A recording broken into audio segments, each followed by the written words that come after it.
Happy 4th of July, everyone. We are back for episode 91 of Total Football Talk, powered by Surtoba Media, where the struggle is real to be awesome. Also today brought to you by No Credentials Required. Shout out to them as we have many things to talk about. Lamar Jackson recently stated that the game has gotten easier should opposing defenses get a little scared. The Dolphins traded cornerback Jalen Ramsey and Jonnu Smith for Minkah Fitzpatrick in exchange picks. Which team improved the most out of that deal? Darren Waller coming out of retirement to fill the void potentially for Jonnu Smith over there in Miami. All that and more on the 91st edition of Total Football Talk.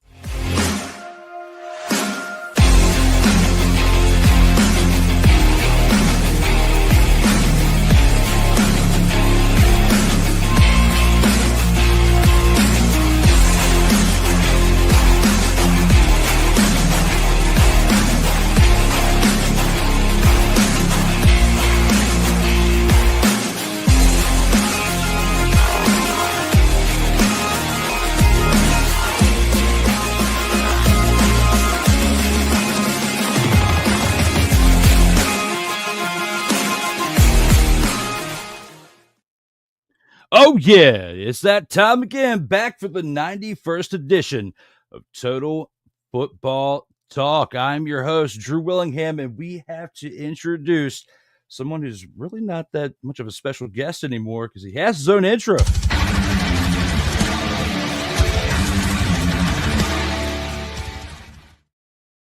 And we're jamming again here on the 4th of July as Ryan McCarthy is back on the program. Welcome back there, brother. Thank you for bringing back my intro music. I really do appreciate that.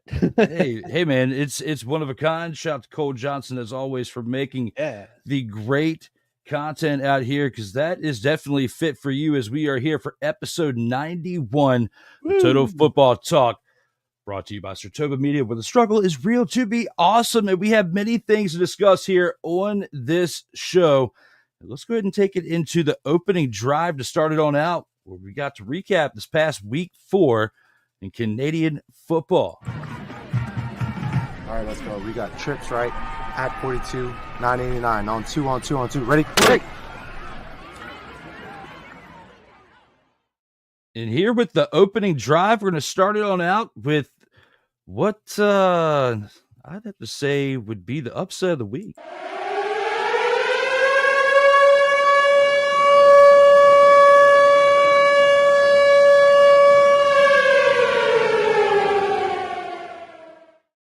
Ryan, that upset goes to the Montreal Alouettes getting pummeled by the Hamilton Tiger Kitties this past weekend. Yes, they stood up. They were ready to rock and roll.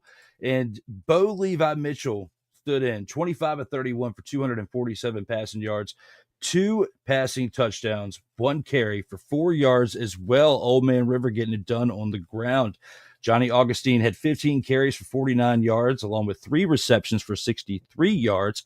Kenny Lawler, not related to Jerry the King Lawler, but out there doing king-like things with 4 receptions for 27 yards as well in the air with a touchdown. Tim White added 9 receptions for 78 yards and a touchdown. The Tiger Cats defense had 2 sacks along with a fumble recovery and 2 interceptions, one by Devin Verisuck and Jamal Peters.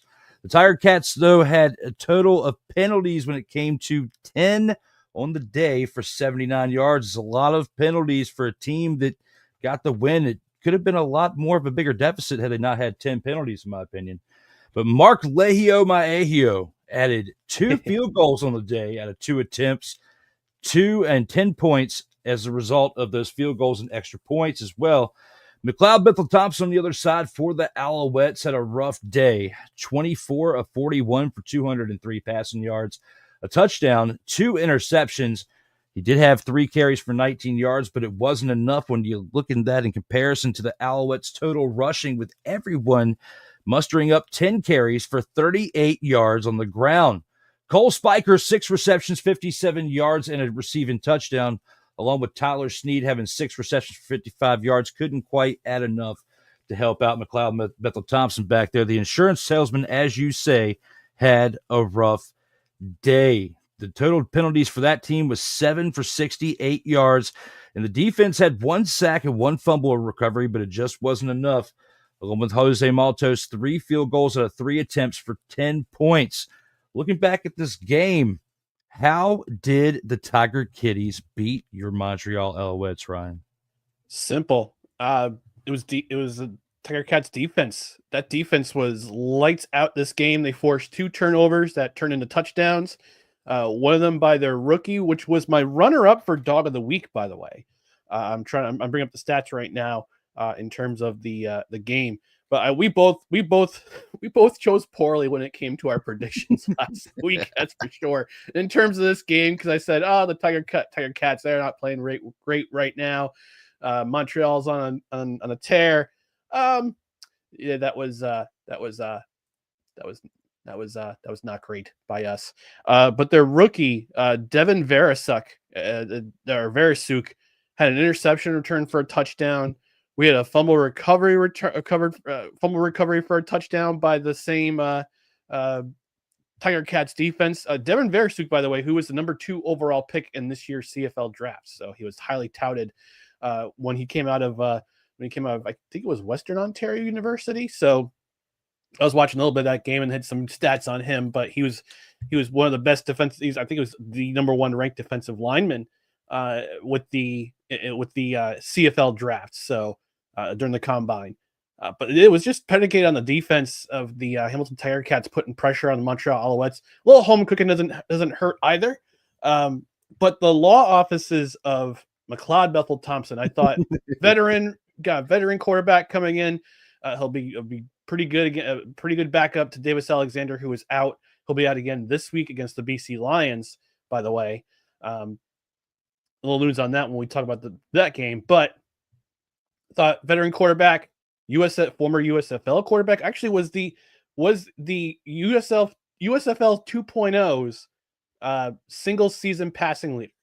Had the most passing yards in the second iteration of the USFL with the New Orleans Breakers back in the day, trying to get a shot in the NFL, but came back to the CFL and was traded to the Alouettes in the offseason for Cody Fajardo, swapping backups between Edmonton and Montreal. He did not look great in this game. And that offense, my goodness, that offense was just, they were getting slapped around all game long. I mean, the number of sacks they didn't have many sacks. 2 sacks, but it just seemed like Montreal could not get a handle on offensively in this game. And it showed on the field, and Hamilton was pressing the issue. They were pushing the issue, and good for them to get the win, to get that win, that first win of the year. I know last year they didn't get their first win until week 7 of last year. So, but Bo Levi Mitchell, let's probably talk about his greatness, the great veteran he is, and what he put on a show. He put on a show. Was very efficient, as you mentioned, 25 of 31 for 247 yards, 2 touchdowns. Johnny Augustine eating up some yards on the ground. Former New York Jet Tim White with a receiving touchdown. But that defense, 2 sacks, 1 fumble recovery, 2 interceptions, the fumble recovery for a touchdown, the interception by Verasuk for a touchdown, and it was a complete game for this Hamilton Tigers defense, or for this offense. They put it together on both sides of the ball. Mark Leggio was 2 for 2. So on all 3 aspects of the game, Hamilton played a really good game. Montreal, obviously, they did not. You're absolutely correct with that. This game was tough to watch when you're looking at one team that we expected to dominate, and we both picked them, based on what we'd seen so far this year and what we'd seen in years past. I mean, it's a team that you ride high with, kind of like how I ride with the Saskatchewan Roughriders. Okay, I'm trying to conserve that energy for later in the show. But when it comes to this right here, the Tiger Cats, Bo Levi Mitchell, this is the type of game that they have to have from him every single game, and they're not built for him to have this type of game every single game, and that's what's going to be tough for them to sustain consistency throughout the remainder of the season. It's a long road, and we're just through the first month of it. I mean, we're just through the first 4 weeks, and we got a lot of games left. And last year it wasn't pretty for some of these teams, but they were able to turn it around towards the end and end on a high note. Who's to say that the Tiger Kitties couldn't surprise us this year? But they've got to keep that consistent throughout, but they cannot have 10 penalties in a game and expect to win. And the Alouettes, it's a shame that they didn't capitalize on those 10 penalties. No, and then had 7 on them themselves. It wasn't as bad as some other games that we'll talk about here later on. But I mean, this was pretty brutal to watch. It was just a culmination of this and other games that made this a tough weekend in Canadian football to witness.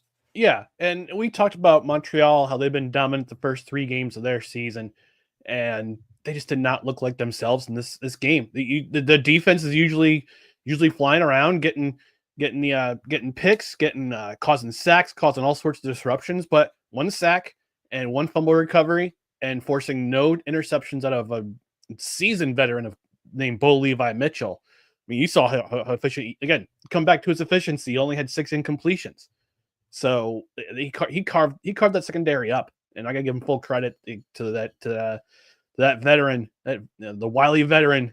Mr. Bo Levi Mitchell from Eastern Washington University. Shout out to the Tiger Kitties. But we don't. I think if this game, I think turned things around for Hamilton. We won't. But I'm hoping by the end of the season we don't call them Tiger Kitties. They'll legitimately be Tiger Cats by the end of the season. They'll maybe get themselves a playoff berth. One thing's for sure, between the penalties, the Alouettes offense, especially their running game, it was this for them.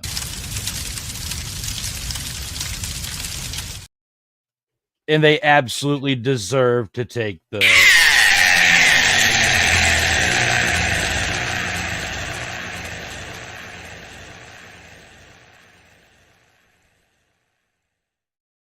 Shout out to the chat real quick. Sick Diggy is in the house saying, "What's good, everybody?" Along with good morning, good afternoon, good evening, and good night, as well as Ike doesn't give a fuck is in the house. Ike says, do your impersonation of David Caruso's career. As he says, "Good morning, fellas," along with Morning, Sick Ike. Diggy out here in the chat. Ike, the Giants fan out there. Looks like the Tigers Cats had the Alouettes number this game. They absolutely did. They did. And that's not something we're used to saying, especially when it comes to the caliber of team, the Alouettes, and you don't expect them to lose to the Tiger Cats in comparison. When you look at the 2 rosters on paper, what you've seen out of highlights and games, it's been wide known that the Tiger Kitties are used to taking that big old L that we just played. But no, not this week. Definitely a surprise. Yeah, for sure. Shout out to you guys with the comments. Keep them coming, as we have a whole lot more to discuss here on this program as we got other games. So that was the Friday game. Let's go ahead and take this into the Saturday game.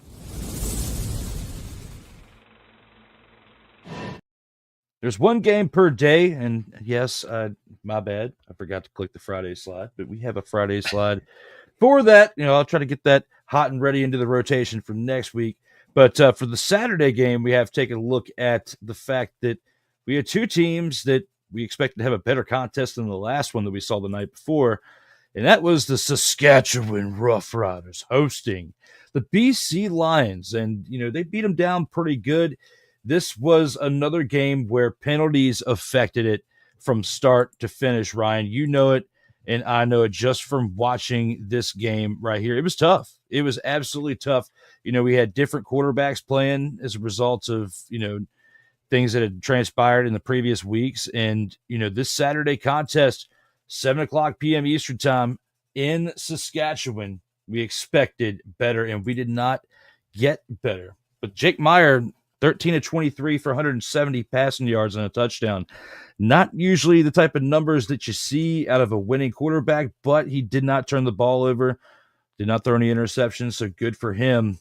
AJ Ouellette, though, for the 2nd consecutive week, in my opinion, has been a huge charge for this team, and he continues to be, from past seasons, and a big leader. But as far as statistically and helping this team get the big win, 23 carries, 139 rushing yards, and a touchdown, along with 1 reception for 12 receiving yards. Keyshawn Johnson, 4 receptions for 53 receiving yards. Give him the damn ball. Dell Duncan Busby, 2 receptions for 40 yards and a receiving touchdown. Caught the 1 passing touchdown by Jake Meyer, but hey, it was positive. The Roughriders defense, 3 interceptions and a fumble recovery. They were busy on this day. But the one negative that we have to point out is the amount of penalties that they ensued. 10 for 136 yards, the second most penalties on the for the week when it comes to the amount. But for the amount that actually hurt them, they had the most penalty yards out of those 10 because of the type of penalties that they were. Brett Lowther had 5 completed field goals, though, out of 6. He continues to have games where he's missing at least a field goal or more to struggle, but he did gather 17 points to help this team out. Had he not made any of those field goals, they only would have won by 2. But, hey, you still got to have that momentum with your kicker. And he came through 5 out of 6 times, so I got to give him credit there. Jeremiah Masoli, 16 to 29 for 173 passing yards on the other side for the Lions. Had a touchdown pass, but 3 interceptions. Absolutely garbage in this game.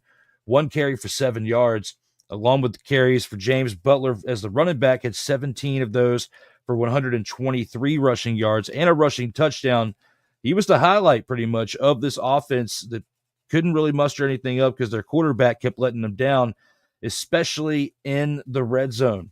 1 carry for 7 yards, it's not going to cut it as a running back, as a quarterback trying to run it in for 1. But your receiver trying to offset that with 4 receptions and has 26 receiving yards. It's not going to work out, man. Aiden Eberhardt, 4 receptions for 65 yards, and Keon Hatcher, 3 receptions for 44 yards. Did haul in that 1 touchdown pass by Jeremiah Masoli, but it doesn't really make a difference when you have 3 turnovers.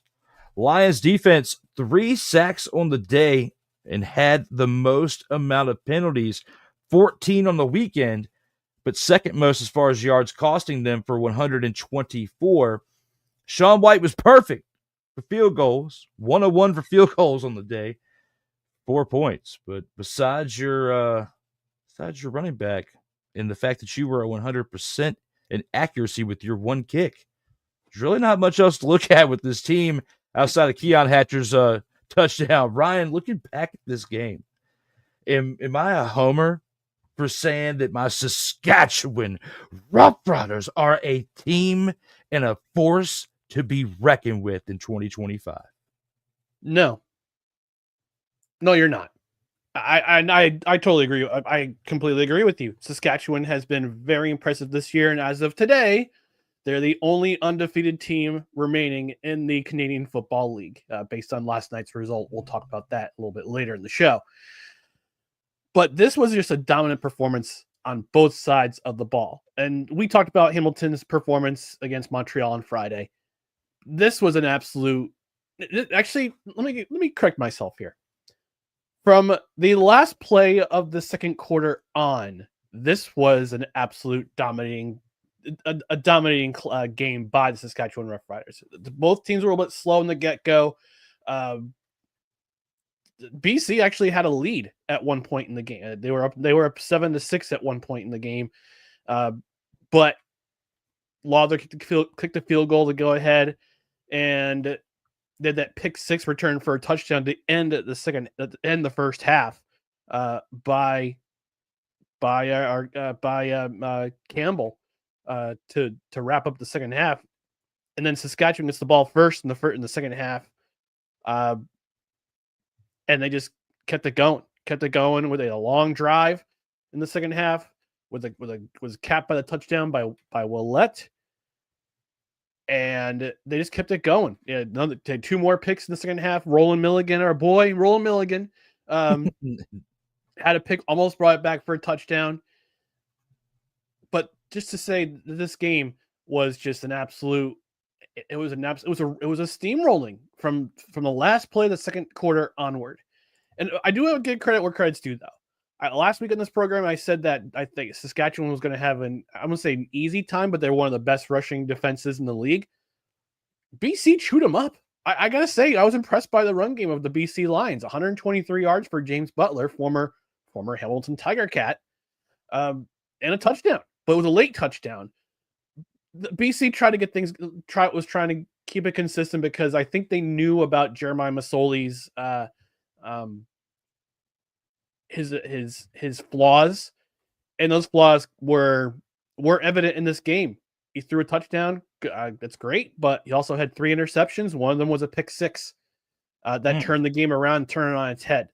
So, if you're a BC Lions fan, you're thanking the Lord above that Nathan Rourke is back in the lineup this weekend against Montreal. And again, we'll talk about that a little bit later in the show.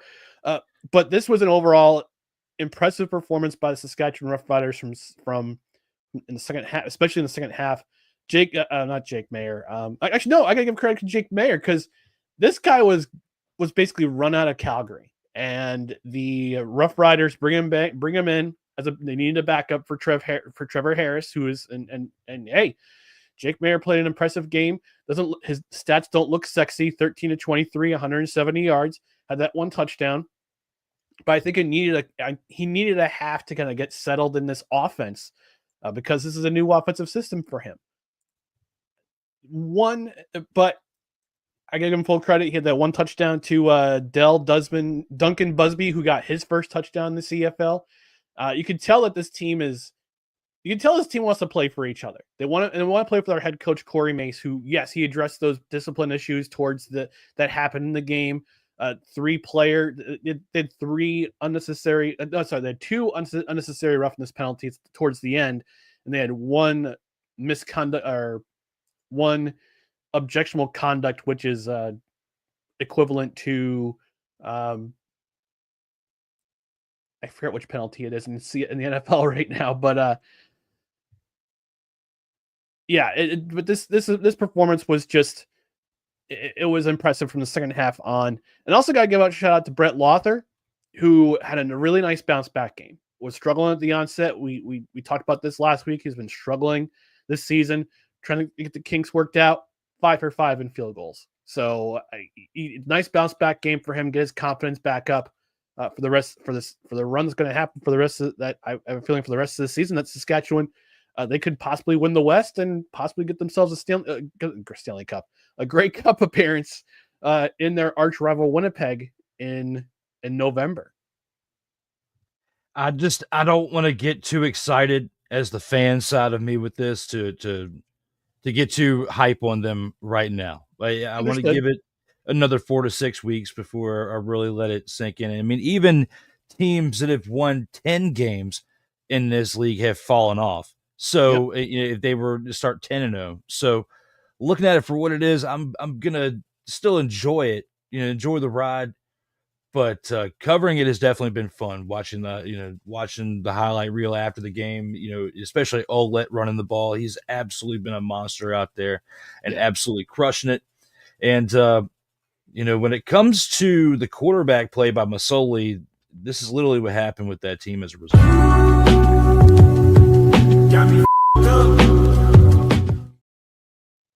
And when it comes to going against that Saskatchewan defense, it definitely was not this, though. Surprise, motherfucker.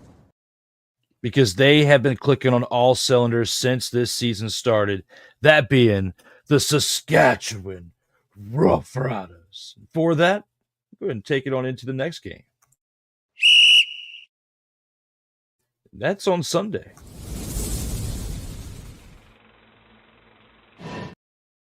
Between the Argonauts and the Redblacks. This game in Ottawa. And, Nick Arbuckle, he did okay, but he still had a turnover in this one. 18 to 25, 269 passing yards and a touchdown, but he did have an interception along with 2 carries for 18 yards on the day.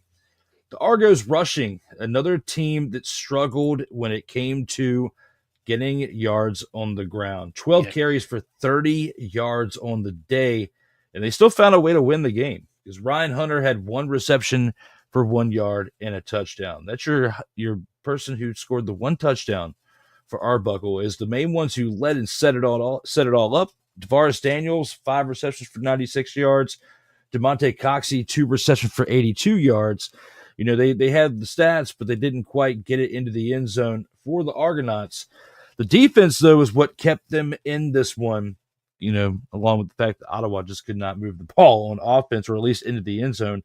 Because the Argos defense, 5 sacks, along with the fumble reception and an interception by Jafaris McFadden, and our boy Liram, however you say his name, Liram Honolulu. Yeah, I've settled for that. You tried. I tried, but he was perfect. Liram was perfect.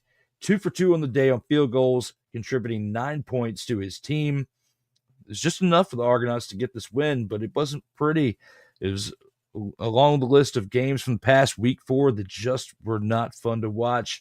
Because on the other side, Dustin Crum, 20 of 30 on the losing team for 235 passing yards, an interception, no passing touchdowns, but he did have a rushing one because he had 8 carries for 60 yards and a touchdown on the ground, along with Daniel Adebabwe, 7 carries for 46 rushing yards on the day. Geno Lewis added 4 receptions for 83 yards, along with Khalil Pimpleton's 5 receptions for 56 yards. But they did not get the ball in the end zone for their guy, Dustin, as he had a turnover. Looking back on it, their offense had 4 opportunities in the red zone. They scored once, but, you know, looking at it for what it is, 8 of 74 when it came to penalties on the day. 8 penalties for 74 yards. You cannot win games like that. And that's what cost them in this one against the Argonauts, who did not play a pretty game either, but their defense held strong for them. The Redblacks defense had 3 sacks and an interception by Robert Priester, but looking at it for what it is, Ryan, it's a rough one. A rough one again, and the Redblacks falling victim in this one. What are your thoughts looking back on this Sunday night contest that was probably a good one to get your early sleep in? Where's that graphic? Oh, what was this game? This game right here was absolutely.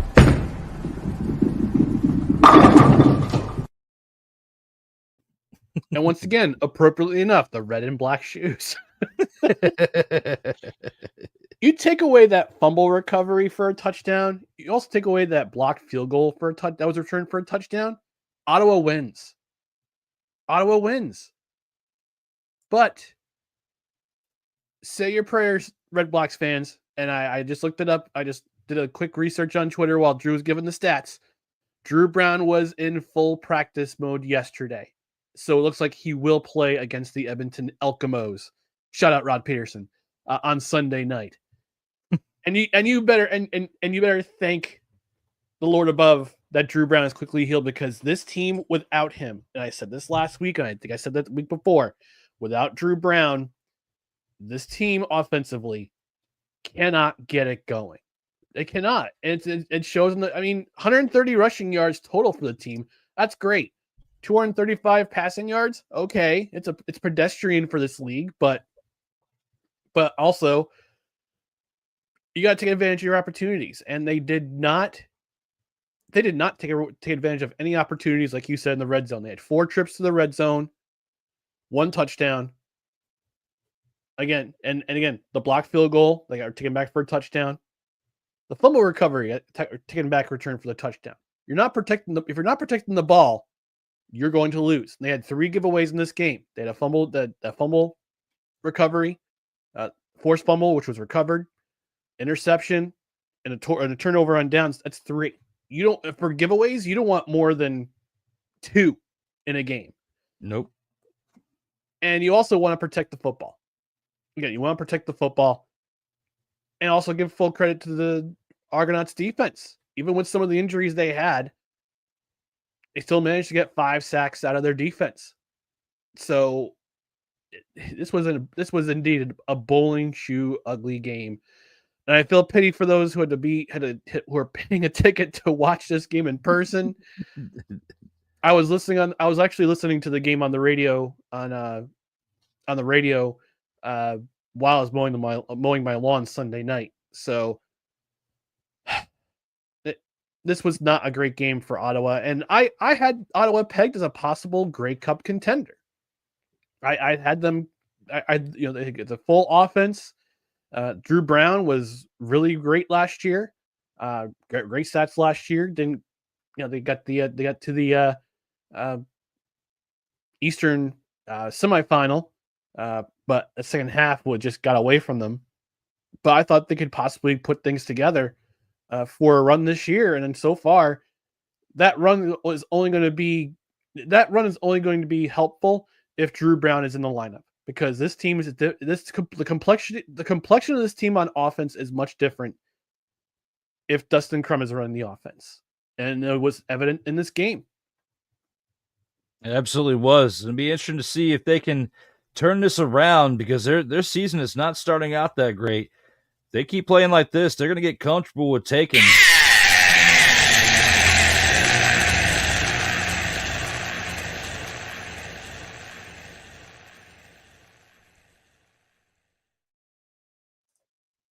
the Sun.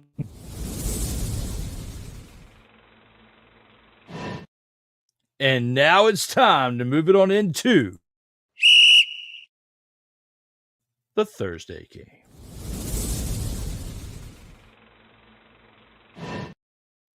That's right. Last night, this game, the Winnipeg Blue Bombers on the road, I wouldn't say the last one, the next to last team that was undefeated to fall. As the Calgary Stampeders hosted them, winning this game 37-16, Ryan, absolutely decimating them at home. Another game that was a surprise to me in comparison to our picks for last week and what our thoughts were heading into week 5.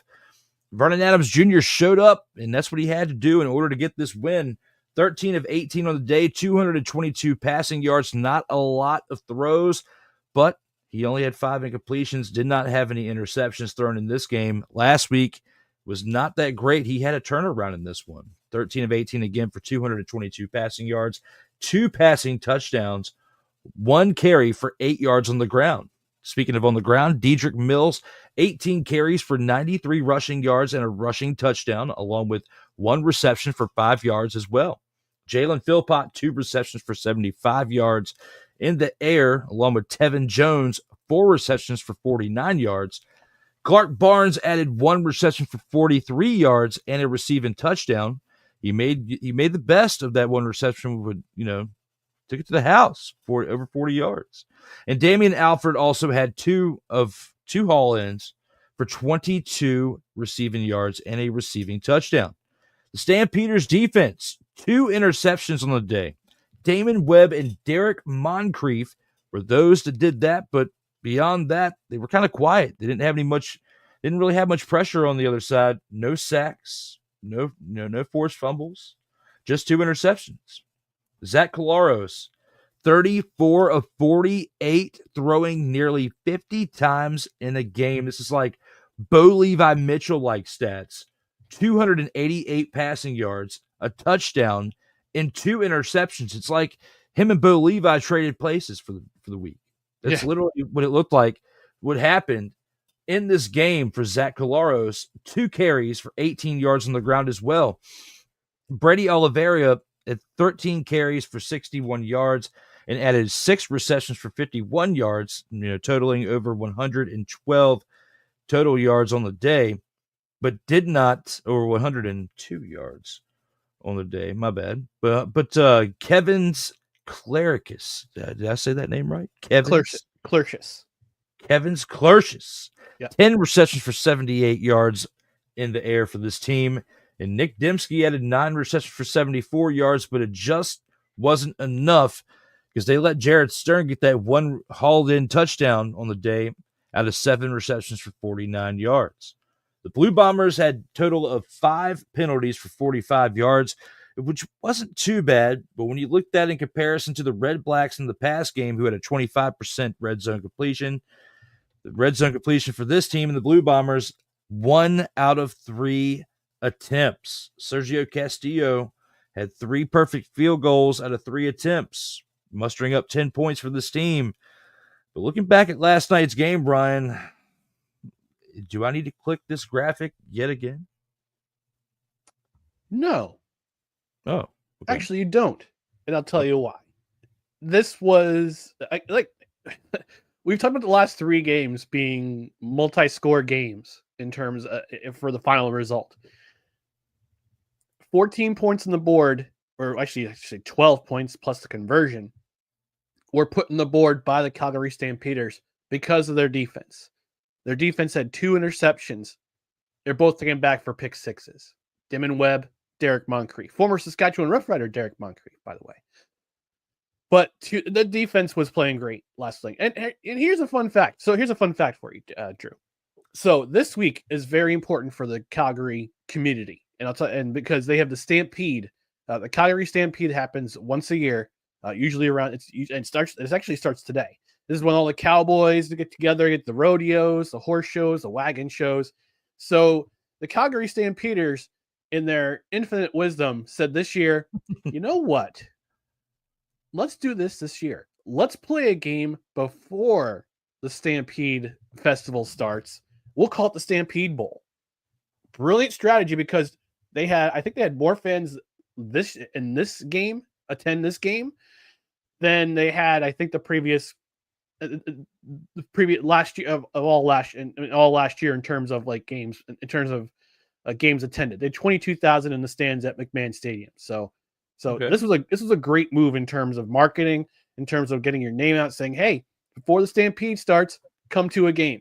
And I'm pretty sure from the success of people paying for a ticket, going in the stands, maybe a lot of these people were walk-ups to the ticket booth, saying, hey, I heard there's a football game tonight before this. I'm in town for the Stampede. Let's go to a game. It's a great move. They had a lively crowd. That certainly helped. They're playing a team that was previously undefeated in the Winnipeg Blue Bombers, who have been who all their core still remains. And in this game, Calgary, they have 11 rookies on this team. Do you know that? That's a lot of rookies. A lot of rookies, but they're playing well, and they played well in this game. And Calgary, good on them for going up early. Vernon, we called out Vernon. We kind of called out Vernon Adams Jr. on this program. So this is not the shades of the Vernon Adams Jr. we're used to seeing. And in this game, had a long touchdown to start the game with Clark Barnes. Hit only 1 reception for 43 yards, but it was still a touchdown. His first touchdown of the season. And then also another fun fact about Clark Barnes. He averages over almost 31 yards per reception so far this year. This season. It's incredible. But we saw the Vernon Adams, the good side of Vernon Adams. He did not have a touchdown pass leading up to this game, and he had 2 in this game. Dedrick Mills, another fantastic running game. 18 carries, 93 yards, and a touchdown. Dedrick Mills, he was one of my runners up for Dog of the Week. Actually, I didn't say Dog of the Week. It might be right now. He's in the early contention for Dog of the Week for next week, but we'll touch on that later. On the flip side, Winnipeg did not look like themselves. It's uncharacteristic for Zach Collaros to throw 2 interceptions, both of them being pick six, both of them being brought back for touchdowns. I think the last time I saw this performance out of Zach Collaros was in the Grey Cup, although he was injured. He was hurt in that game, and in that game he was the passes were flying off his hand, but this one is an uncharacteristic game. 48 passing attempts, which you don't see from a Winnipeg Blue Bombers team. You see them run the ball a lot, and Calgary did a great job stopping the run. Oliveira coming back to the lineup after a couple of games missing from a shoulder injury, had 61 yards on the ground. You don't see that type of offense from the Winnipeg Blue Bombers. You see them doing a lot of their ground game. That's where their strength is. Their strength is their ground game. Calgary took that away early. And you didn't see a lot of those yards until later in the game. I was watching the highlights today before we went on, sitting on my green screen, my America green screen. Have a fun day at work today, England. But give credit to the Stampeders defense. forcing those two turnovers and getting points on the board for their team. No sacks by either team. That's the crazy part of this game, was that there was no sacks by either team. But it just seemed like Calgary was Calgary was the better. They were definitely the better team in this game, and Calgary played a very clean game. Only had 3 penalties. They only give away the ball once. Winnipeg gave it up 4 times, 2 interceptions, and 2 turnovers on downs. What did I say in the last segment? Or one of the last segments? You can't have more than probably 1 giveaway in this league. Otherwise, it's gonna come back to bite you. And it certainly did so for the Winnipeg Blue Bombers, who are, I believe, now they're in 3rd place in the West based on that loss, because Calgary has the 1-0 advantage over them. So, congratulations to the Stampeders. Played a great game in front of a lively crowd at McMahon Stadium. You are now the Stampede Bowl champions of 2025. Let's run it back next year. Let's run it back next year, Calgary. We'll see if they can. At least they got that sparking their momentum. Hopefully, for the other half of the season, we still haven't even reached yet because we're still early on in. We're super early. But with all that being said, since we're early on into the season, we're early on into the program. Let's go ahead and get it on into our first commercial break. Hey. When we come back, we'll have the grand champ of the week and much more on the other side. All right, let's go. We got tricks, right? At 42, 989 on 2. Ready? Hey.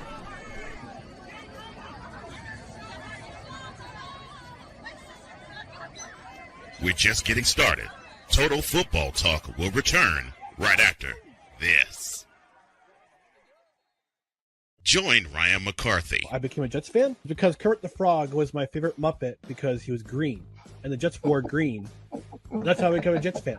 And Dustin Henry. ESPN is cashing all in on let's pay a few personalities and we'll just kind of fill in the gaps. As they walk you through all of the world of sports from their perspective. The Albany Empire, it's a literal circus. No credentials required.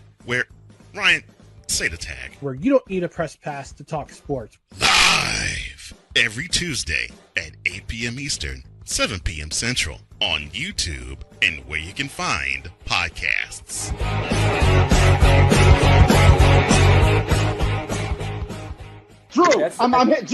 Drew, I'm hearing a bunch of stuff in your mind. I know you know this team very well. Are you in and out, my friend? This team, as a fan for the past, 18 months, it has been terrible. As an analyst.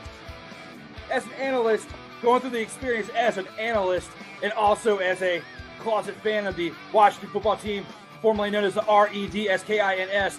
It is a travesty. I am out. Get the f*** out of here! I believe that they will not make the playoffs this year. Come on, they are 2-6. I don't care how much of a fan I am. I don't care how much of a past fan I am to have a half sleeve dedicated to them. It doesn't matter. They S-U-C-K.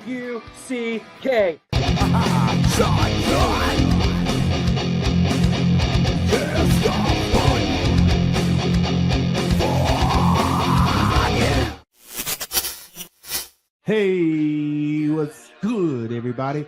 This is your boy Corey, host of The Grind, where we talk about all things WWE. You can catch The Grind every single Saturday, 4 p.m. Eastern. 4 p.m. Eastern, right here on Sertoba Media. And if you're not following Sertoba Media, then what are you doing? Like, share, subscribe. There are many different things that we have available on Sertoba Media for your viewing pleasure. And what else you got to do on a Saturday afternoon? Come spend some time with me. Come spend some time with my colleagues on this platform. Help us be able to bring everything that you all want to see. Matter of fact, you know what? If you ain't did it yet, I got something for you. Stay true to what you do. Stay true to why you do. And always stay true to you. Sertoba Media, where the struggle is real to be awesome.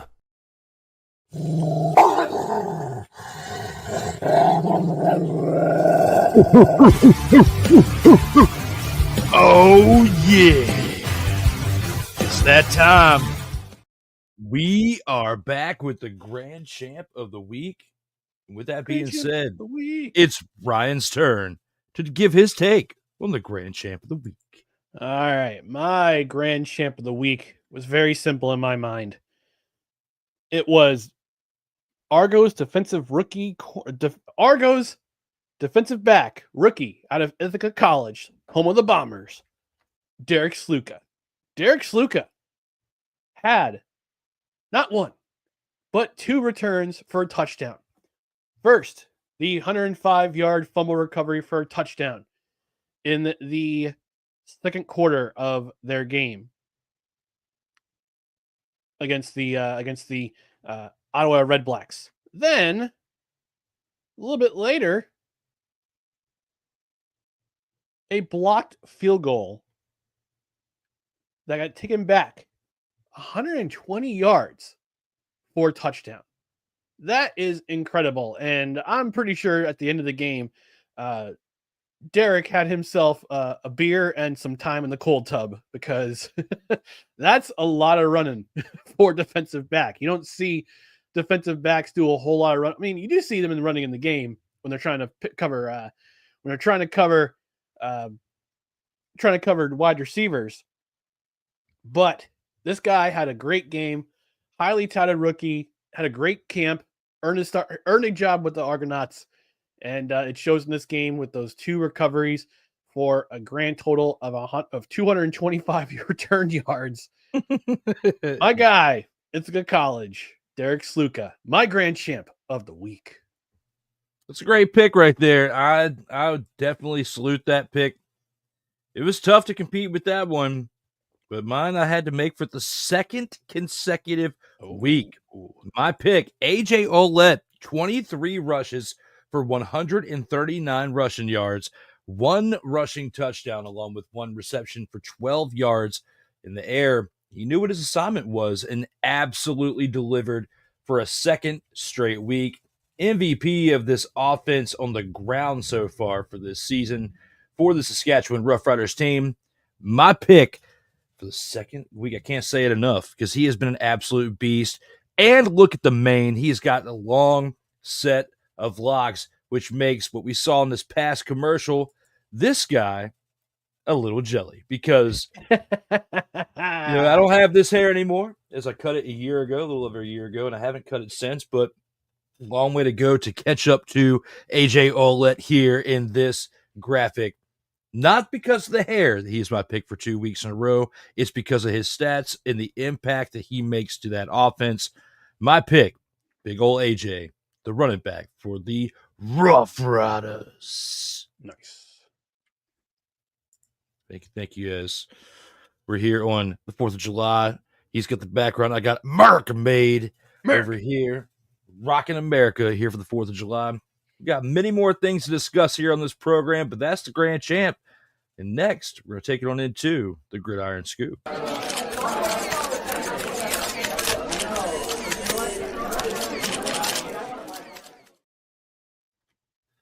Lamar Jackson, man. He's starting to talk again. He's starting to chirp a little bit. We're not even at the preseason yet, even though it does start at the end of this month. It's hard to believe that on July 31st, we're already back with professional football in the NFL, at least. We got professional football we're talking about in the CFL, but for the NFL, comes back here with the first game, and Lamar Jackson chirping just ahead of that, even though he's not playing on that day. He said recently that, oh boy, quote, the game has gotten easier, close quote. I can't do it as well as our friend out here in these streams, but I try my best. But should the opposing defenses be scared to face the 2-time league MVP during the upcoming 2025 NFL season? Maybe in the regular season. In the postseason? As I'm for our audio listeners, I'm shrugging. Because we haven't seen Lamar Jackson ball out on the biggest stage of them all. We saw it 2 years ago in the AFC Championship game. He was largely held in check by the Kansas City Chiefs. And he had an awful first half against the Buffalo Bills in the AFC divisional round last season. Why? Because the Baltimore Ravens seem to put everything on him when it comes to high pressure situations. And for him to come out and say that the game is getting easier for him, and you asked the question, should opposing offenses be scared that he thinks it's easy? No, because you're facing the team that's in front of you, and if you're saying give me the ball, but you don't perform, it makes me think that you don't have that, I guess you could say, dog in you to get things done. And the reason why the Ravens acquired Derrick Henry last year, signed him as a free agent, and God bless him, signed an extension with them for another season, is to take that pressure off of Lamar Jackson to do his thing. So, maybe in the regular season, Lamar Jackson looks great. He's a 2-time MVP. But when it comes to the grandest stage, when the spotlight is on him, he tends to wilt. And for him to come out and say the game's getting easier for me, it just shows that he hasn't learned yet. When it comes to the statements that Lamar Jackson has made, I agree with what you have to say. And pretty much just click this. We gotta pause that.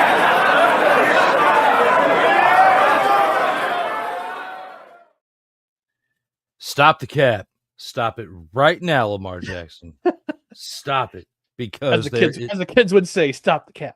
Yes, because there is no way that you are the one that's scared. If they're scared of anybody, is Derrick Henry running them over. Okay. Yeah.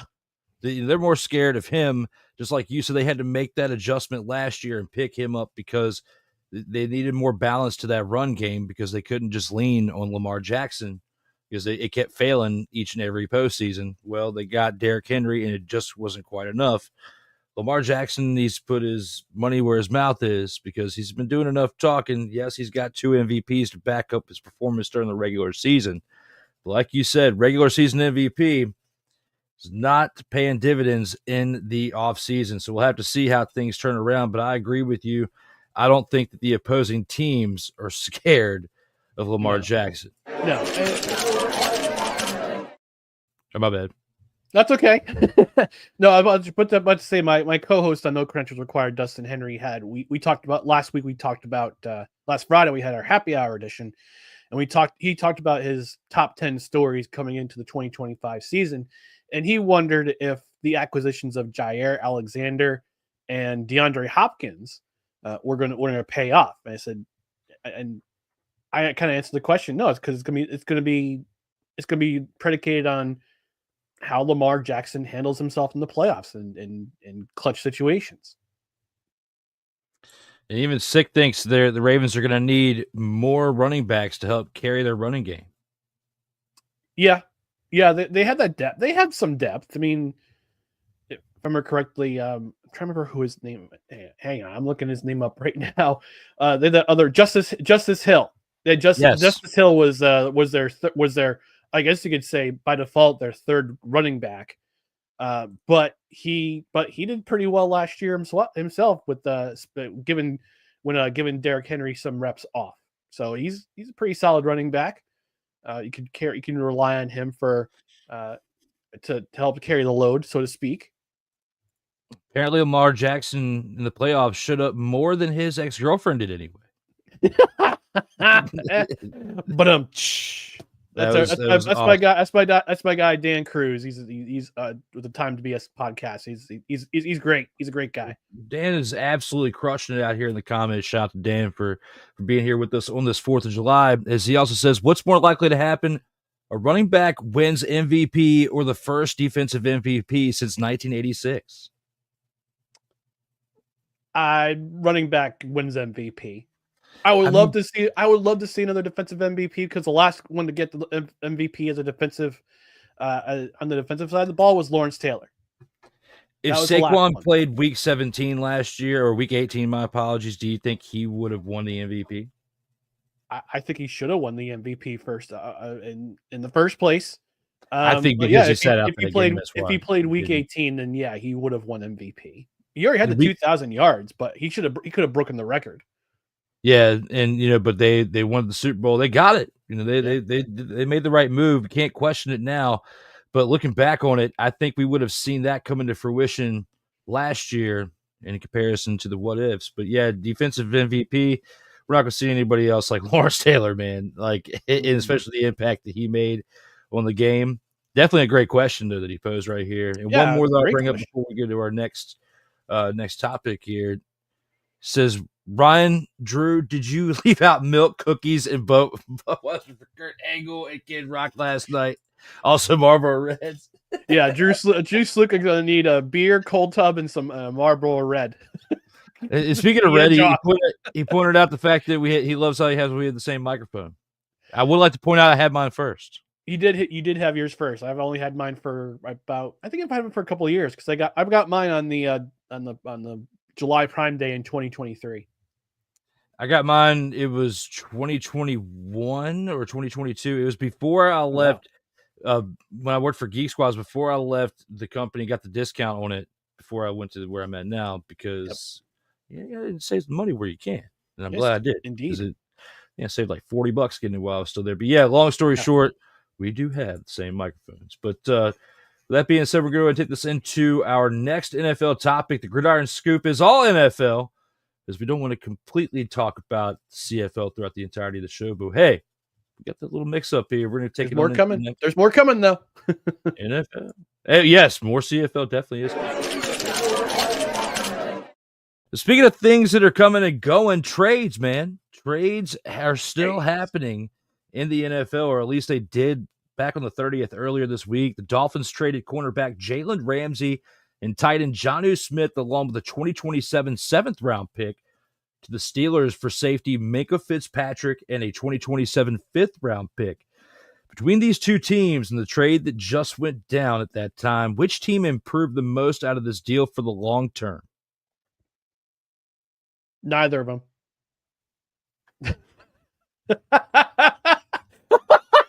Sorry, look, you're the audacity. I mean, you could argue, but the Dolphins did, because they get a 2027 7th-round pick. But we talked about this on No Credentials Required. Ding! This past week on the Tuesday edition, we talked about this trade, and to me, it just seems like the Steelers are going all in this year. This is a win a Super Bowl this year, or we're going to blow it up and start over with a new coach, the new GM. And you see them bring in Jalen Ramsey. We know Jalen Ramsey wanted out of Miami. We all knew that. But the fact of the matter is that Arthur Smith cannot quit Jonnu Smith.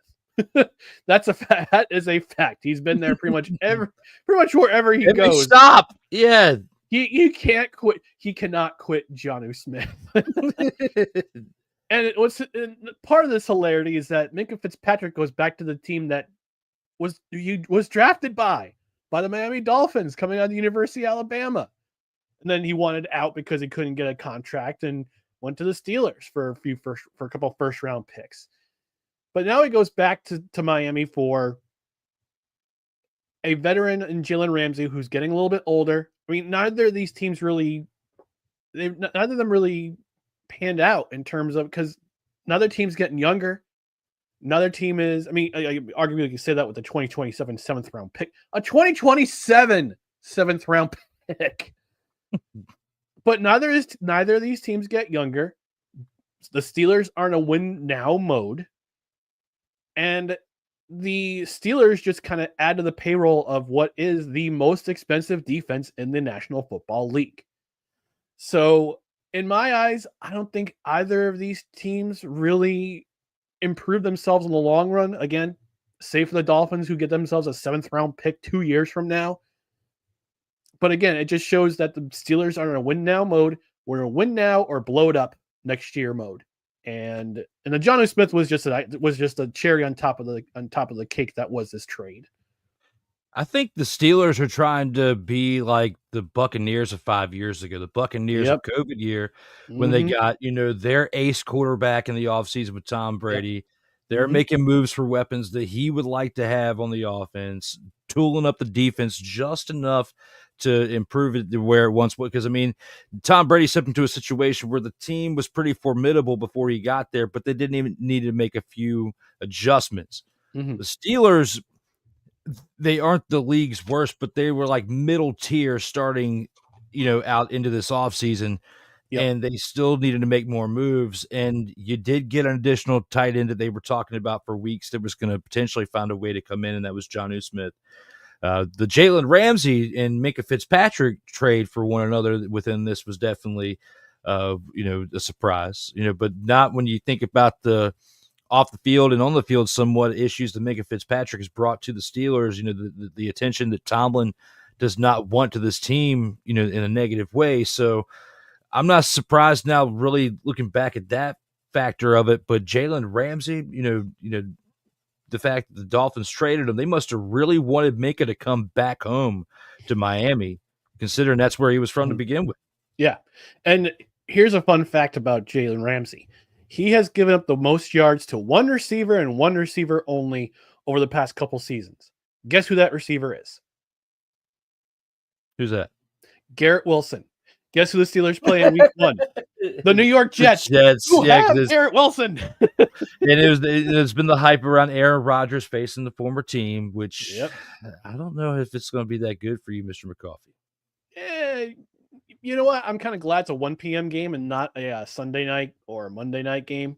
Not a prime time. I'm very happy that the NFL schedulers made sense in having the Jets only play 2 primetime games this year. So I'm pretty sure they were like, you know what? Last year with all that hype, it's better we just give them only 2 primetime games instead of the 5 or 6 they got last year and the year before.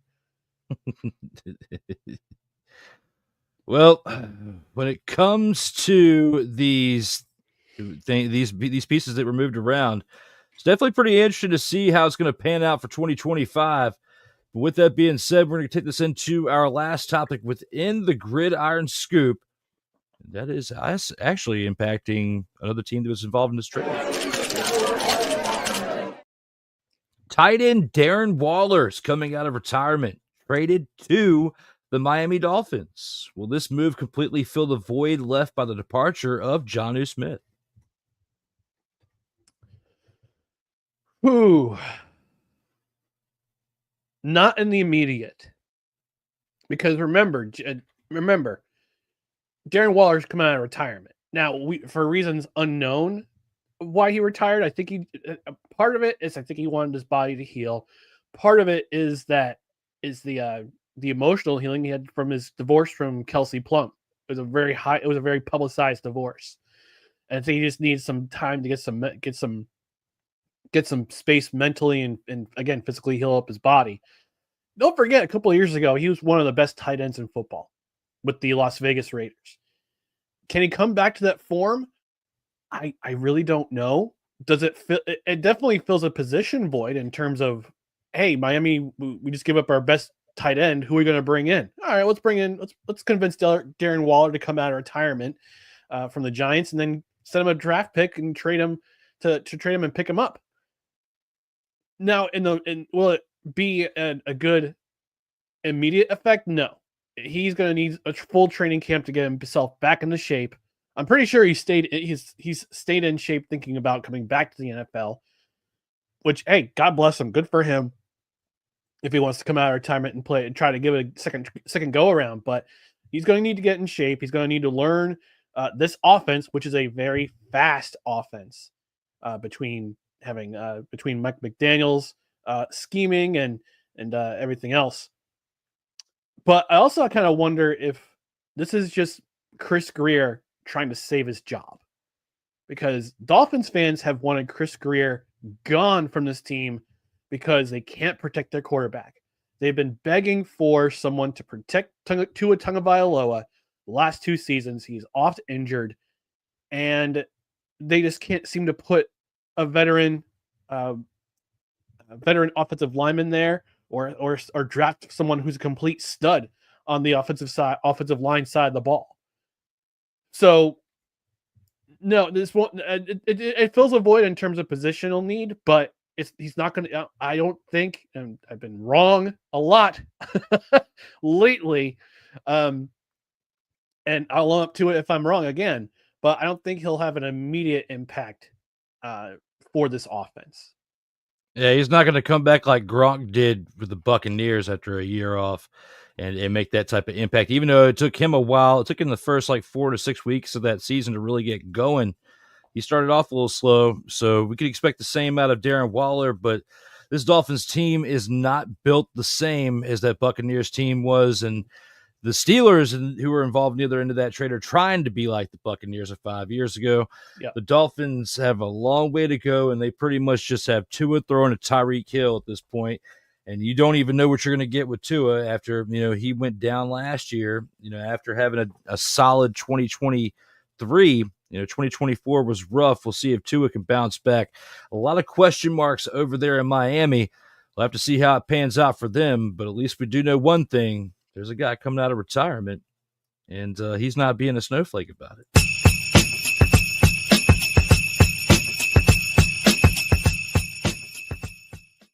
Speaking of snowflake, it's that time of the week, my favorite time of the week, to discuss who absolutely sucked in this past week of professional football. And for that, we have to give Ryan the floor to discuss his first pick of who he thought sucked the most for the snowflake of the week. My snowflake of the week is not so much a player, but an entire side of the ball on a team. And that would be the Montreal Alouettes offense. As I noted to Drew, it was putrid. It was pitiful. I'm sorry, let me start over. It was pitiful. It was putrid. It was pathetic against the Tiger Cats defense, who, let's face it, that defense came to play. And they held the Montreal Alouettes in check, and I thought Montreal was going to do their thing and get their defense to help their offense, but their offense was just awful. I mean, the law offices of McLeod Bethel Thompson was not his usual self. That offense, that running offense, 10 carries, 38 yards. 10 carries, 38 yards. Gross. 16 first downs. On second down, they were 8 for 21, 38%. Awful. They gave away the ball 4 times. 1 fumble, which was a touchdown, which was returned for a touchdown. 2 interceptions. One of them returned for a touchdown, and a turnover on down. That's 4 giveaways in this game. And they only got inside the red zone twice against the Hamilton Tiger Cats. Terrible. Awful performance. And 7 penalties for 68 yards. Terrible performance. Terrible. I expected a lot more. And again, this is a team I openly root for on this program because they're the closest to me, and they're also the remnants of the team of the t-shirt that I'm wearing. But I'm gonna say it as it is. This team was just terrible on offense this last week, and they're playing a BC Lions team that's super, super pissed over that performance they had on Saturday night, excuse me. So they've got their quarterback back in Nathan Rourke, and Davis Alexander is not coming back in this game. He's not going to be playing in this game on Saturday. So, but this past week against Hamilton, the Montreal Alouettes offense. Pitiful, putrid, and pathetic. And I hope they get it right next week. This week against the BC Lions. Although I don't have much hope for them after that performance. Absolutely terrible on their end, and great pick by you to determine who your selection for Snowflake of the Week is. And for mine, I'm going to go with something similar to yours. I'm going to pick a side of a team, a unit, and I'm going to go with an offense as well. I'm going to go with the BC Lions team that had 14 penalties for 124 yards, a big contribution to why they lost, along with the fact that Jeremiah Masoli threw 3 interceptions in this game. Yes, the other team it won the game, ended up having more penalty yards, but had 4 less penalties in total. And the Lions had the most penalties out of any team in the CFL for week 4. So for that, and the fact that their quarterback had 3 interceptions on the day, I have to give the BC Lions my selection for the Snowflake of the Week. I mean, it was absolutely disgusting watching this team take.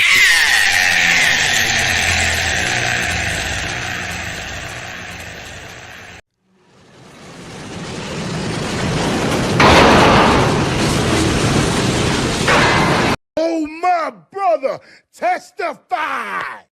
They themselves, the Lions, are completely off the rails, especially when going back and looking at this game. What? Going against the Roughriders. What? A team that you just can't What? with. And you know I censored myself right there because I dropped another 4-letter word that starts with an F. So for that, I had to censor myself because Foil. this... Yes, absolutely. Because this game right here did this to me.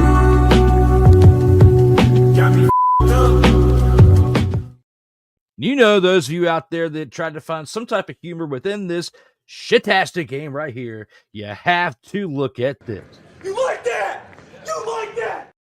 Because you did. Because of the comedic value of it right here. BC Lions, absolute terrible mother-fathering game by them. Great pickup by the Roughriders to capitalize on this one right here and now from the past weekend. Solid pick. Couldn't agree more. With that being said, we do have a few comments we got to acknowledge out here in the chat.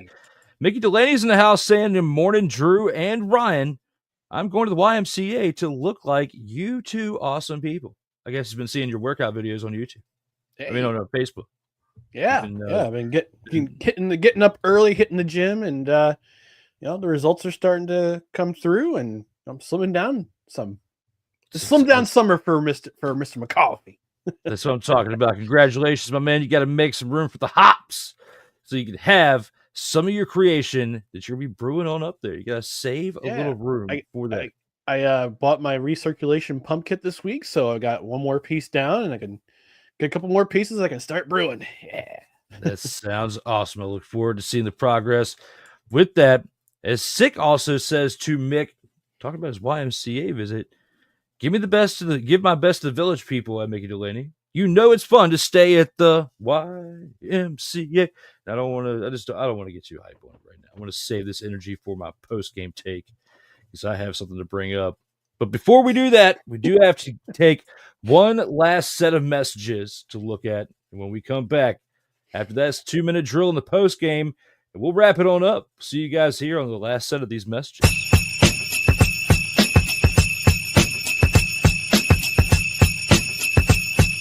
Later, the post game. But coming up next, the 2-minute drill. This is Total Football Talk. You know it, and I know it. Let's get ready for it. When that will happen, we don't know.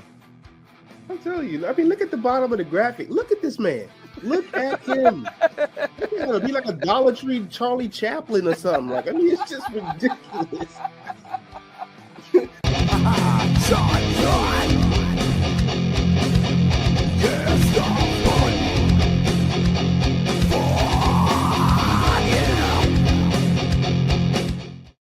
Hey, ladies and gentlemen. Hey, look. Hey, stop playing games. Y'all already know. Go ahead and toss him some Willie Bucks. Ain't nobody playing around. Hey, $ D Willie 87. Go ahead, hit him up on the Cash App, and go ahead and give him some Willie Bucks.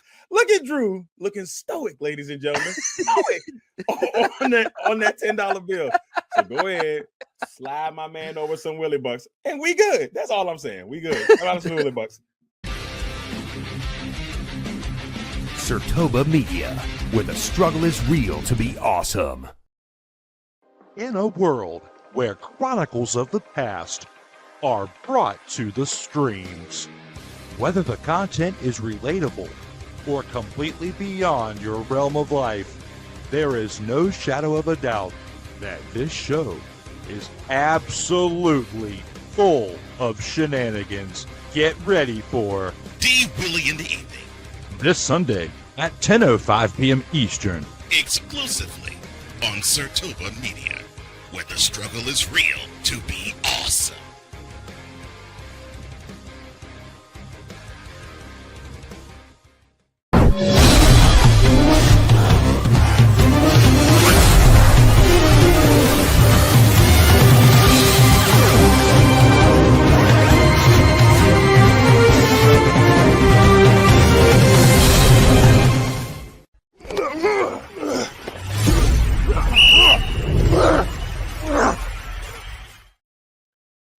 Welcome back to Total Football Talk, episode 91, as we are live here, presented by Sartoba Media, where the struggle is real to be awesome. Back with Ryan McCarthy to discuss more CFL action. As you just saw, we are in the 2-minute drill. Now, let's start this one on out. We're talking about tonight's game. It's 4th of July here in America. We're celebrating Independence Day, but things are different over there in Canada, and Tiger Cats are on the road. This team 1-2, getting their first win this past week, going up against a team that has been struggling themselves, Toronto Argonauts in Toronto. 7:30 p.m. tonight. Ryan, who wins this game and why? It's a toss-up for me, based on what happened last week with Tiger Cats defense playing really well against a very seasoned, very good Montreal Alouettes team. And Toronto still trying to find their identity on offense. I mean, Nick Arbuckle is still the quarterback of this team. Coach Ryan Dinwiddie said that Chad Kelly will not play until week 7. So they got to endure 2 more weeks of an awful run game, and Nick Arbuckle playing so-so football, doing enough not to lose this game. But on the flip side of the ball, Tiger Cats have Bo Levi Mitchell, seasoned quarterback, one of the great, probably the top quarterback of the 2010s going into the 2020s. Although you could argue Zach Collaros wins the crown, but based on his Western Division championships and 2 Grey Cups. But Bo Levi, fastest to 100 wins in the CFL. But I'm going to take the Tiger Cats in this game just based on their defense. Was playing ferocious, no pun intended, last week against Montreal. I think they don't have to travel that far to play Toronto. And I think Bo Levi Mitchell, he's going to have a difficult time against the Toronto defense, who's played well, but I don't think you're going to get 2 long return touchdowns by Drew Sluka this week. Although it's the CFL, anything can happen. I think Hamilton has more in the tank, and I think they'll beat Toronto in this game. Yeah, I don't want to pick against Tiger Kitties again. I don't. I want to go. I want to side with you on this one, even though we sided together last week and we went against them and it did not work out in our favor. We're going to side with them together this week and pick them for our Friday night game.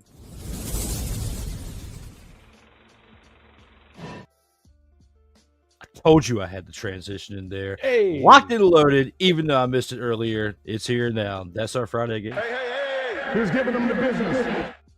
Now for our Saturday contest tomorrow, the BC Lions, who are struggling themselves, another team that's 1-3 that's on the road against the Montreal Alouettes. The Alouettes take this one at home at 7:00 p.m. Eastern time tomorrow night, Ryan, and get redemption for what happened this past week. I think they do. I think because it's a home game, they played the last couple of games on the road. Last week was just, I don't know what happened with that offense last week. Yes, McLeod Bethel-Thomas is going to play for instead of Davis Alexander, who's still suffering from a hamstring injury. But I think the defense reloads. They actually picked up a receiver. Montreal picked up a receiver this past week who used to play for the Lions. He played for the Lions last year. I'm trying to remember his name off the top of my head, but I can't quite remember. But they also bring in a linebacker formerly of your UFL, Drew. Played for the Renegades this past season. You know who also played for the Renegades? Sankey Sankey from the Alouettes. So he won a Grey Cup and a UFL championship in the same season a couple of years ago. So he got the championship pedigree on that side. Nathan Rourke comes back for the BC Lions. They have their run game, which I think will make it close. Montreal has some things to fix on defense. I'm pretty sure Noel Thorpe, the defensive coordinator, is going to have some things planned for Nathan Rourke. They know he's coming back. But I think the defense bounces back. This will be a close game too, based on the fact that the BC Lions run game is pretty solid now. And it's going to help take the load off of Nathan Rourke, but I think defense has too much in the tank. The ball hawks will be out, and I think they'll get to Nathan Rourke a couple times in this game. I think the offense will do just enough with McLeod Bethel-Thompson at quarterback to win this game. It's going to be a close one. I think it'll be a field goal difference, but I'm going to take Montreal on this one based on the fact that they're at home. I hope we got a close one this week. I hope this game could be our game of the week selection, one of them, because I just don't have a good feeling about it. I mean, the Alouettes got to come in here pissed off based on what they saw from out of their results from this past week. If that's the case, they might end up beating the brakes off the BC Lions. We might not have a close one, so who knows? But if they equally play bad, then we might have a close game. If the Alouettes wake up and beat the brakes off of them, we will not have said close game. So, and I found the names. I found the names of. I'm sorry, Drew. Go ahead. Finish your thought. I got the names of the guys that they signed. I would say I'm going with the Alouettes too. I feel like they improved to 4-1. The BC Lions joined the Argonauts club of falling to 1-4 in our opinion. So they signed Caleb Johnson, linebacker who played for the Renegades this year, and they signed Alex Hollins, who played for the BC Lions last year. So get some depth at linebacker and at wide receiver. Well, so far through 2 games that we're predicting for the remainder of Week 5, we're both on board with the same teams. We'll see what happens with our last one that we have to pick for good old Sunday. Hey, who's giving them the business? In our Sunday game that we have left to cover for this upcoming Sunday, the Ottawa Redblacks are on the road. They're 1-3, and they face another Dumpster Pelican team. This is the Dumpster Pelican Bowl of the weekend, as the Edmonton Elks are 0-3 as well, coming off a bye week here recently. 7:00 p.m. Eastern time is the contest kickoff time. Who motherfathering wins this game and why of the Toilet Bowl for the weekend? Man, this is definitely a game I didn't want to talk about because I wasn't sure if Drew Brown was coming back for the Redblacks, and he is. I see some improvement with Edmonton though. They had some fight in them in their last game they played. They were off last week. They played Montreal a couple weeks ago, and they had some fight in them. Although it wasn't until towards the end of the game in the fourth quarter. But you saw some glimpses of them taking some steps forward, at least offensively, with Trey Ford at the helm at quarterback. I mean, but the Redblacks defense is playing pretty solid. They played pretty solid last week despite the loss in limiting rush yards. However, Trey Ford can do damage on his feet and with his arm. We've seen the incredible highlights he's had so far this season with throwing deep balls and also that very Kyler Murray-esque third down conversion against BC in week 1. So Ottawa's got to travel far. It's a Sunday night game. It's in Edmonton. It's going to be, unfortunately, probably in front of a sparse crowd again. But I think I'm going to take Edmonton in this game. I just think that they're due. They've had a week off to look at the tapes, look at the highlights, and see what they can do on both sides of the ball. And it worked for Calgary. It worked for Calgary this past week and on Thursday night. So I think the week off for the Edmonton will be actually no, it's a long break because they played Thursday night. I'm sorry, they played Thursday night, but it's a long break between Thursday night and Sunday night. And I think all that time they've had to again look at tape, see what they've done well, and put things together and have a complete game. And I think Edmonton gets their first win of the year. Hell to the no, to the no, no, no, no. Hell no, to the no. There it is. You guys want to hear a fucking story? story is this? Let me talk to you. Yeah. It's about time we disagree for something on this episode, and we are going to disagree on this one. You taking the Edmonton Elkamos out of pity. I will not do that here on episode 91. The Redblacks, they have to overcome that 25% red zone percentage from this past week. And the penalties that they had, along with the other teams, they had a long list of penalties that they accrued.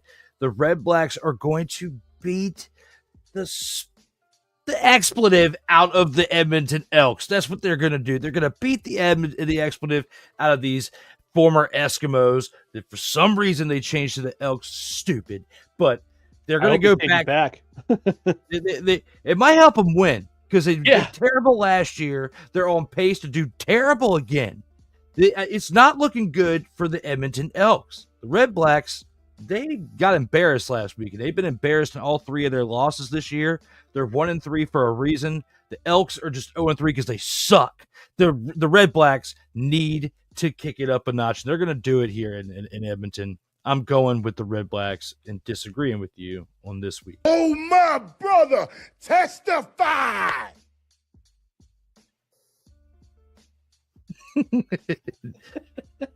With that being said, that's your 2-minute drill because the Saskatchewan Roughriders have the bye. And for that, they get a little bit of a breather. The only undefeated team left in the league, and they deserve a break. On top, last year when they were on top and they had that first bye, they were a little rusty coming out of it. I'm a little concerned about that if we talk about the Roughriders for a second for that.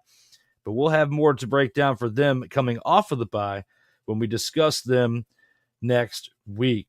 And now it's time for the post game. As long as it's long. Oh, that's great. I love it. I hope it actually is recording. Listening to it. Here in the post game, we collect our final thoughts, within the game of professional football, latest news, life, 4th of July is here. What's on your mind there, Ryan, as we get ready to sign on out of here? All right. Well, I'm very thankful to live in this nation that we live in because we have the freedom to say what we want in terms of opinion, in terms of what our beliefs are without repercussion. So, and I'm happy to be part of this program to talk CFL, to talk NFL, to have this microphone in front of me, to have the freedom to say what I want in terms of an opinion.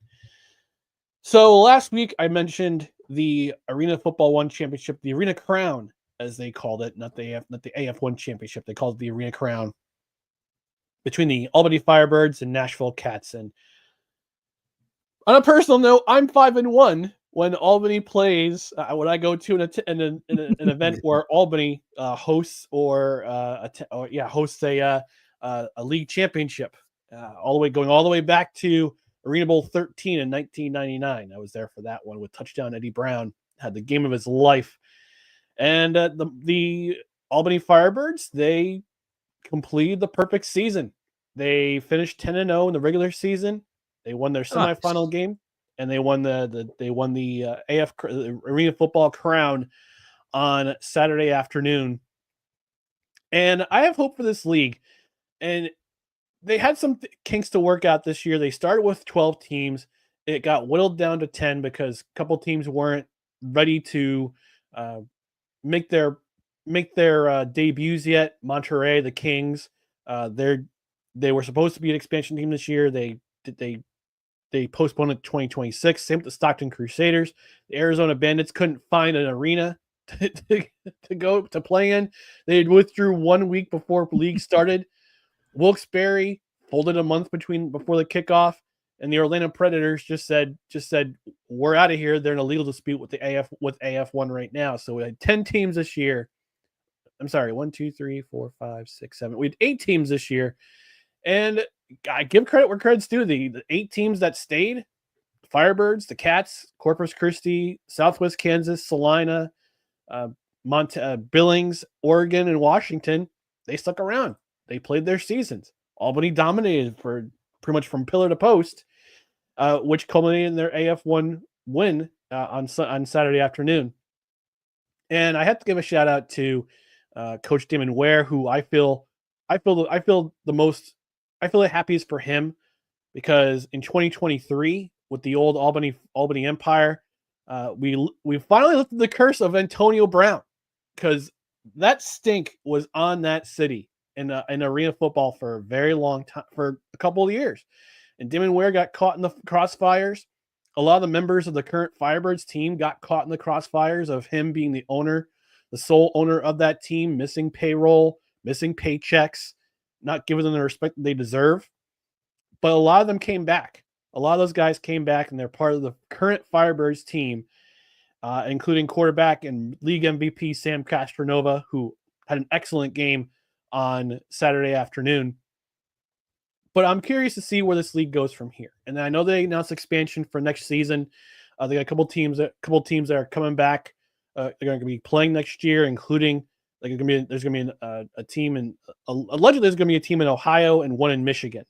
So I'm hoping that we have a contingency in Columbus, who is always a great AFL city, and Detroit, which was also a great historic AFL city. But I'm hoping for the league that they secure ownership, they do their proper vetting, make sure that there's arena secured, make sure they pay their rent on time, make sure they get their league dues on time. Because I don't like the fact that sometimes this league becomes the butt of a lot of jokes online, especially in the indoor and arena football circles.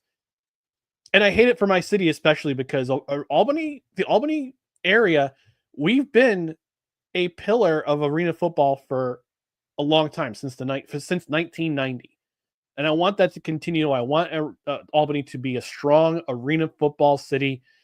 I want it to be the destination where players want to go to play arena football and have a chance to keep their dream alive and possibly go to another league. We've seen it before with arena football and National Arena League and IFL teams, players in that team. Justin Rankin from the Edmonton Elks, he originally played in the IFL, I believe, I forget remember which team he played for, but he got his start in the IFL. Edmonton noticed, and now he's a starting running back for that team. So I'm hoping that Arena Football 1 will, I won't say get their act together, but they'll be better next year, and they'll be the premier league for indoor and arena football going forward in 2026 and onward. And congratulations to the Albany Firebirds. Congratulations to those players, that organization. I have a good friend on that team. The team president for that team is a good friend of mine. So I'm happy for him and gets another ring. And I'm especially happy for the guys who had to play that season in 2023 where Antonio Brown just ruined it and ruined that experience and ruined that city for a long time. And I'm just glad that Albany is the champions again. So AF1 next year, 2026, you got to go through Albany if you want a chance at the crown. Hey, that was well said. There's not enough praise given to arena football, and you, Sam Shady, and a few others. There are not many that I could think of that, or at least that I know that bring enough light to arena football. And if there was arena football in my area, I would promote it more. But because it isn't, it's kind of like how you feel about the UFL not having a team, close to you. And others that don't really buy in as much to it ever since the whole merger, because you lost a team that was nearby, you really get excited about. So very, very great take that you brought into this one. And I'm just going to say now, I'm not going to be able to top that. I can't, come on. I'm going to try, but I already know that I can't. I believe in you, Drew. I believe in you. I'm going into this. There we go. America on our side. Today, even though we talked a lot of Canadian football and just a little bit of a brush into the NFL and American football, whatever you call it, those of you out there watching, whatever you're watching this on. And, I want to at least go back to NFL for a second and talk about the media side of it. And someone who just a couple of days ago announced is going to be returning to ESPN NFL Countdown, and that's Randy Moss. Shout out to him for his battle. the battle with the liver is not easy, man. It's really, really not. It's a tough one. And for him to be able to come back to full-time duty, and do what he loves to do now outside of football, not playing anymore, but the next best thing to still be around the game. I'm really happy for Randy Moss. He doesn't know me, probably never will see this clip or, for whatever I take out of this and put it on some type of social media page. But, he's been an inspiration to a lot of us out there, who are fighting something, especially over the past year, to those who just got diagnosed with something or somebody that might have even gone through something in the past, as a reminder of, this is why you fight for this. And Randy Moss, definitely a big inspiration to many, not just on the field, but off. And this is pretty cool that, we get to see him come back, and hopefully it's for a very long time, and, along with that and the fact that we got 4th of July here, cookouts and hanging out with friends, family, or whatnot. Hopefully everybody out there stays safe, make smart decisions. If you have a few cold ones, make sure you have a designated driver. Uber is very cheap in comparison to paying for a DUI. So be very careful out there. If those of you out there who decide to have a few cold ones, those of you who don't and don't need it out there to have a good time, congratulations, and continue to help your other friends out there that may need a couple. So for that, it is 4th of July.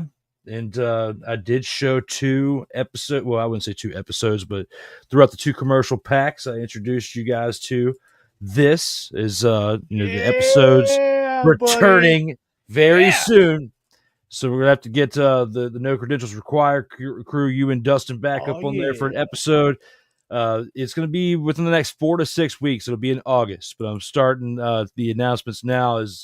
I've taken a bunch of highlights from the old episodes, because there's 120 of them, from when I had to stop it. But there's 120 episodes and a lot of different highlights, including the episode that you guys were on, talking about the when you saw the Godfather's hose out there, and you recognize it from a club. There's a highlight of that out there that I got somewhere within the hard drive that recognize her from work. Yes, recognize her from work.